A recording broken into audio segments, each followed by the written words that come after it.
வணக்கம். இன்றைய சிந்தனைக்கு நம்ம எல்லாருமே எண்ணங்களால் ஆனவர்கள் இல்லையா?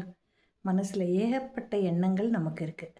நல்ல எண்ணங்களாக இருந்தாலும் சரி, கெட்ட எண்ணங்களாக இருந்தாலும் சரி, மற்றவர்களை பற்றி நாம் நினைக்கக்கூடியவையாக இருந்தாலும் சரி, மற்றவர்கள் நம்மை பற்றி நினைப்பதாக இருந்தாலும் சரி, ஆக எல்லாவற்றிலுமே நமது எண்ணங்கள் தான் நம்மை வழி நடத்தி கொண்டு வருகின்றன இல்லையா? அந்த எண்ணங்கள் அனைத்தும் தூய்மையானதாக இருக்க வேண்டும். தீய எண்ணங்கள், பழி வாங்குதல், காழ்ப்புணர்ச்சி, பதிலுக்கு பதில் நான் செய்யணுங்கிறது, இதெல்லாம் என்னன்னா தீய பழக்கங்கள். நமக்கு அது தேவையில்லை. ஒருவரை பழி வாங்குவதன் மூலமாக நாம் எதையுமே அச்சீவ் பண்ண போகிறதில்லை. பெரிய பெருமையாக நினச்சிட முடியாது. அது அந்த கணத்திற்கான ஒரு வெற்றியாக மட்டுமே கொள்ளப்படும். அது நிரந்தர வெற்றி கிடையாது.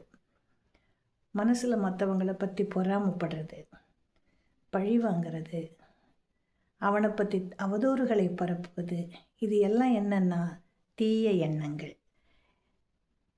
இந்த தீய எண்ணங்கள்லாம் மனசுக்குள்ளார வச்சுக்கிட்டு நம்ம மக்களோட பழகும் பொழுது இந்த எண்ணங்கள் என்ன பண்ணுது, எல்லாமே ஒன்றா சேர்ந்து மனசுக்குள்ளார வந்து உக்காந்துக்குது.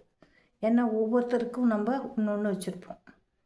அப்போ இது எல்லாம் அந்த குப்பையெல்லாம் எங்கே இருக்குது? நம்மளுடைய மனசுக்குள்ளார அப்படியே அழுக்காக தேங்கி நிற்கிது இல்லையா?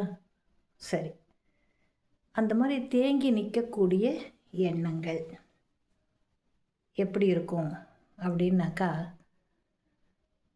சாக்கடை. ஏன்னா தண்ணீர் ஓடுகின்ற தண்ணியில் கூட பார்த்தோன்னா நிறைய குப்பைகள் அக்குமுலேட் ஆகிடுச்சுன்னா அது தேங்கிடுது. தேங்குனா என்ன வருது? அருவருக்கத்தக்க மனமானது வருகிறது. அப்போ நம்ம மனசில் நாமளும் என்ன பண்ணுறோம்? இந்த மாதிரி குப்பையெல்லாம் உள்ளே போட்டு வச்சுக்கிட்டு நம்மளுடைய உள்ளத்தையே சாக்கடை நீராக்கி சந்தோஷப்பட்டுக்கிட்டு இருக்கோம் இல்லையா? அப்போது அந்த எண்ணங்களை நாம் கை கொள்ளலாமா? இதுதான் என்னுடைய கேள்வி. தேங்கி நின்றால் அழுக்காகி குப்பைகள் அண்டிவிடும். எங்கே? தண்ணீரிலும் மனித மனதிலும். ஆக நம்முடைய மனமானது தெளிந்த நீரோடை போல ஓடிக்கொண்டே இருக்க வேண்டும்.